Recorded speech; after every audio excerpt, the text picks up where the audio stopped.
Graça e paz, amados. Gostaria de nesta manhã compartilhar com vocês um texto das Sagradas Escrituras que está aqui no Evangelho. Pegarei como referência o Evangelho de Lucas, apesar que ele se encontra nos três Evangelhos sinóticos e também no Evangelho de João. Contudo, eu vou usar aqui a referência de Lucas, amém? Lucas, capítulo 23, a partir do versículo 33, amém? Quando chegaram a um lugar conhecido como Caveira, ali o crucificaram com os criminosos, um à direita e o outro à esquerda. Apesar de tudo, Jesus dizia: Pai, perdoa-lhes, pois não sabem o que estão fazendo. A seguir, dividiram entre si as vestes de Jesus, tirando sortes. Uma grande multidão estava presente e a tudo observava, enquanto as autoridades o ridicularizavam, exclamando: Salvou os outros, pois agora salve-se a si mesmo, se de fato és o Cristo, o Filho de Deus, o escolhido. Da mesma forma, os soldados se aproximaram e também dele zombavam, oferecendo a ele vinagre, e o provocavam: Se tu és o rei dos judeus, salva-te a ti mesmo. Também havia sido afixada uma inscrição acima dele, onde se lia: Este é o rei dos judeus. Um dos criminosos que ali estavam crucificados esbravejava insultos contra ele: Não és tu o Messias? Salva-te a ti mesmo e a nós também. Mas o outro criminoso o repreendeu, afirmando: Nem ao menos teme a Deus, estando sobre a mesma sentença? Nós, na verdade, estamos sendo executados com justiça, pois que recebemos a pena que nossos atos merecem. Porém, este homem não cometeu mal algum. Então, dirigindo-se a Jesus, rogou-lhe: Jesus, lembra-te de mim quando entrardes no teu reino. E Jesus lhe assegurou: Com toda certeza te garanto, hoje mesmo estarás comigo no paraíso. Amados, é um texto belíssimo, né? Eu recentemente preguei, sobre esse texto, no ministério do qual faço parte, mas eu quero compartilhar aqui com vocês também no meu canal esta manhã essa mensagem tão rica, essa mensagem tão profunda das Sagradas Escrituras. Temos aqui esse momento em que Jesus está ali crucificado, e ao seu lado, uma à direita e outra à esquerda, dois malfeitores são colocados ali. E o cenário que a gente vê é assim: Jesus Cristo sendo zombado pelas autoridades, Jesus Cristo sendo zombado, sendo escarnecido pelos soldados romanos.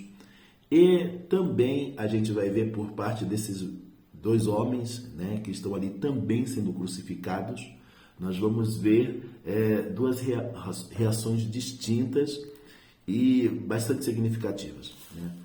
Sempre lembrando que, um fato extremamente importante de lembrarmos, Jesus Cristo estava ali naquela cruz, tomando o nosso lugar. Aquele que não conheceu o pecado, Deus o fez pecado por nós, para que nós nele pudéssemos ser feitos a justiça de Deus. Hoje, nós cristãos, nós temos acesso ao trono da graça do Senhor, nós nos tornamos a justiça de Deus por estarmos em Cristo. E isso só é possível porque Cristo esteve em nosso lugar, porque Ele se fez pecado por nós, porque Ele tomou sobre si a maldição que era nossa, Ele se fez maldito em nosso lugar. Então, primeiro ponto importante é compreendermos que naquela cruz nós deveríamos estar, a humanidade deveria estar. Jesus Cristo tomou o nosso lugar na cruz, Ele pagou o preço pelos nossos pecados. O salário do pecado é a morte, mas o dom gratuito de Deus é a vida eterna em Cristo Jesus. Ele tomou o nosso lugar na cruz do Calvário. Então, é importantíssimo essa reflexão ser precedida dessa contextualização, desta fala assertiva de que a cruz era o lugar em que nós, a humanidade, deveríamos estar. E aquele homem, aquele inocente ali na cruz, ele estava tomando o nosso lugar. Amém? Isto é fundamental. Tendo posto esta questão, tendo isso dito, agora a gente pode vir aqui para essa questão mais reflexiva, uma reflexão mais a miúde desses dois homens que ali estavam à sua direita e uma à esquerda, para que a gente compreenda que aqueles malfeitores, aqueles dois homens malfeitores que ali estavam, a gente sabe que quem deveria estar ali, representando de certa forma a humanidade e alguém que foi absolvido, alguém que de última hora foi livrado de estar ali, Barrabás, Ali era para estar Barrabás também, junto com aqueles outros dois malfeitores. Contudo, e essa é a perspectiva que eu trago essa mensagem, né? Nós vamos avaliar qual foi o comportamento, a conduta de cada um daqueles homens, né? Um dos criminosos que ali estavam crucificados esbravejava insultos contra ele. Não és tu, Messias? Salva-te a ti mesmo e a nós também. Então, um dos malfeitores que ali estava, o que ele queria naquele momento, ele também escarneceu o Senhor Jesus Cristo, dizendo, não és tu, Messias? Então, salva-te a ti mesmo e a nós também. Aquele homem não arrependido dos seus erros, aquele homem não consciente, ainda naquele momento final em que ele estava sendo crucificado, em que ele havia sido crucificado, estava também à beira de morrer, aquele homem não esboçava arrependimento algum. O que ele queria de última hora era também ser livrado. O que ele queria de última hora era que Jesus Cristo ali, no rompante de autoridade, de manifestação pública de ser ele o Messias, que também o livrasse, aquele malfeitor, aquele homem que estava pagando pelos seus erros ali na cruz. Ele também queria ser liberto, queria ser livre, queria que Jesus Cristo, né, manifestasse o seu aspecto messiânico e divino, livrando da morte. Essa é a condição de muitos pecadores hoje em dia. Essa é a condição do pecador, daquele que não se arrepende. Como diz, né, a palavra de Deus, do que se queixa o homem senão dos seus pecados? Essa é a condição do pecador. Ele não se arrepende e tudo de errado na vida dele, ele atribui a algo externo e não a si mesmo. Ele quer um livramento. Ele não reconhece o seu erro. Porque o arrependimento consiste justamente nisto, deixar a prática do pecado e voltar-se para Deus. Isso é possível, deixar a prática do pecado e voltar-se para Deus, quando reconhecemos a nossa condição de pecador, de quem está errado. É isto que suscita o arrependimento. Daí, inclusive, a ação do Espírito Santo, de convencer o homem do pecado, da justiça e do juízo, ou seja, da sua condição de pecador. Mas o que a gente vê na atitude deste homem, deste malfeitor, é o não reconhecimento, o não arrependimento e, portanto, alguém que quer ali, de última hora, também se livrar das consequências do seu erro. E ele, tanto quanto os outros, tanto quanto as autoridades, tanto quanto os soldados romanos, ele é mais um escarnecedor. Ele está nesse rol de escarnecedor também. Ele não acredita que Jesus Cristo seja o Messias. Contudo, é sua cartada final. Caso tu sejas, se tu és, livra a ti mesmo e me livra desta minha condição. Me livra de ter que pagar, de ter que morrer, de ter que estar aqui na cruz. É alguém não arrependido. E que essa reflexão, que possamos refletir sobre isso e entender exatamente como este é o perfil do pecador não arrependido. Já foi um dia o meu, já foi um dia o seu, você que hoje está em Cristo, já foi um dia o nosso perfil. Não arrependidos, imersos no pecado, justificando a qualquer custo os nossos erros, atribuindo a outros os nossos erros ou querendo do Senhor um livramento não merecido, um livramento daquilo que é a consequência dos nossos erros, do que se queixa o homem, senão dos seus pecados. O pecado, ele tem por consequência o juízo, a morte. A razão pela qual nós nos livramos deste juízo e desta morte foi tão somente pela graça, pela misericórdia do Senhor, que mandou o seu Filho para morrer a nossa morte, sendo que éramos ainda pecadores. É a graça do Senhor, é o favor, ou seja, seu favor não merecido, é a graça do Senhor quem nos livra do pecado. Nada fizemos ou fazemos que nos torne merecedores. Precisamos reconhecer nossa condição de pecador para que então possamos adentrar a graça. Aquele homem, mesmo naqueles seus momentos finais, continuava, como muitos continuam, preso ao pecado e não reconhecendo o seu pecado.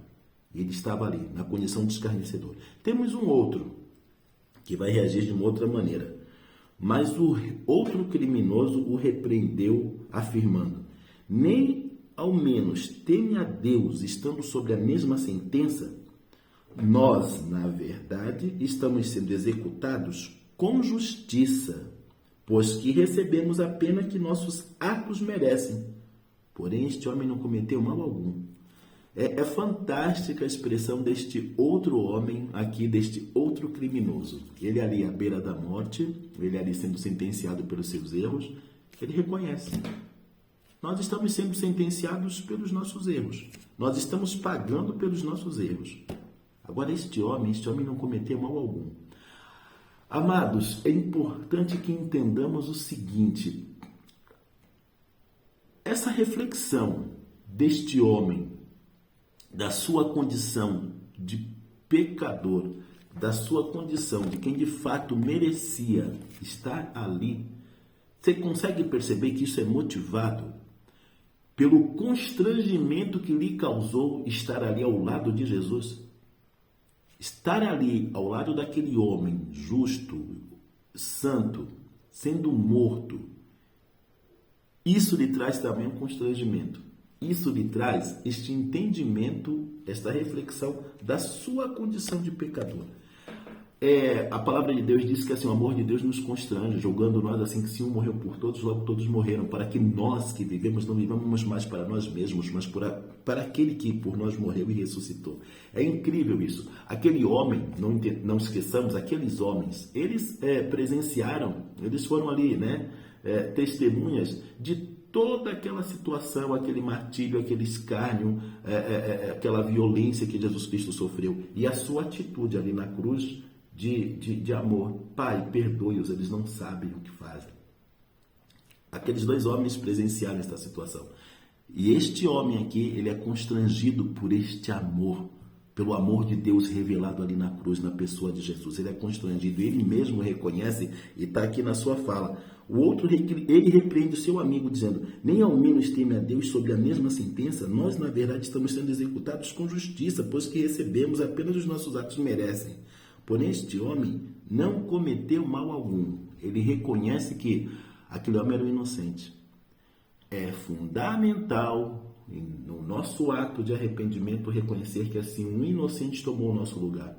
Um inocente esteve na cruz. Um inocente pagou o preço pelos nossos pecados. Aquele homem reconhece que assim a sua condição era diferente da condição de Jesus. Jesus era um inocente que estava ali pagando por algo que não cometeu. E ele merecia. Aquele homem reconhece que ele merecia estar na cruz, ele estava pagando pelos seus atos.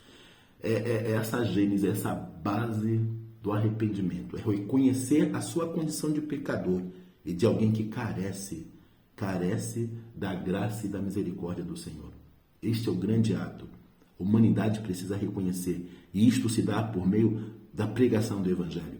Isto se dá por meio da exposição daquele homem na cruz. O inocente morreu por nós. Deus amou o mundo de tal maneira que deu o seu filho unigênito para que todo aquele que nele crê não pereça, mas tenha a vida eterna. Deus deu o seu filho. Deus se entregou na cruz do Calvário. Deus pagou o preço pelos nossos pecados, vertendo o seu sangue ali na cruz. A humanidade precisa reconhecer que um inocente foi morto no seu lugar, que o inocente pagou o preço por nós. E este homem aqui, ali ao lado de Jesus, com toda aquela expressão, aquele testemunho de Jesus, este homem se arrepende de última hora, se arrepende. E olha qual é a consequência. Então, dirigindo-se a Jesus, rogou-lhe, Jesus, lembra-te de mim quando entrares no teu reino. Jesus lhe assegurou, com toda certeza te garanto, hoje mesmo estarás comigo no paraíso. Aquele homem ali, crucificado, prestes a morrer, naquela hora, naquela condição, por meio do seu arrependimento, do reconhecimento de que Jesus Cristo era o Senhor, era o Salvador, e de que ele era um inocente que estava pagando pelo que não fez. Aquele homem, naquele momento final, recebeu a salvação. Recebeu a salvação nos seus momentos finais, nos momentos finais de sua vida. Não passou uma vida enquanto cristão, recebeu a salvação nos momentos finais da sua vida, sendo ele até então, até aquele momento, um pecador, um malfeitor. Mas ali ele se arrependeu e recebeu a salvação. Não foi batizado nas águas, pois não deu tempo, nada disso foi necessário. Foi necessário então somente o arrependimento e reconhecimento de Jesus Cristo como seu Senhor. o reconhecimento de que o inocente pagou o preço pelos nossos pecados, o reconhecimento de que Jesus Cristo é o Senhor e de que, assim, é nele que acessamos a salvação, a vida eterna, um lugar no paraíso. E aquele homem foi salvo. Que a gente possa refletir sobre isto. Havia ainda um outro homem para o qual a cruz estava destinada, que era Barrabás. Quem deveria estar no lugar de Jesus Cristo era Barrabás. E Barrabás foi inocentado. Barrabás foi liberto. Barrabás foi, pelas multidões, foi tido como... foi libertado. E Jesus Cristo tomou seu lugar. Que entendamos, que possamos compreender que o inocente morreu por nós. E que não endureçamos o coração, tampouco deixemos de reconhecer o senhorio de Jesus. O inocente morreu por nós. Amém? Peço a todos que não deixem de dar o seu like, se inscrevam no canal e ativem o sininho para que todas as vezes que eu venha postar uma mensagem, você receba uma notificação. E compartilhe essa mensagem. Amém? Graça e paz.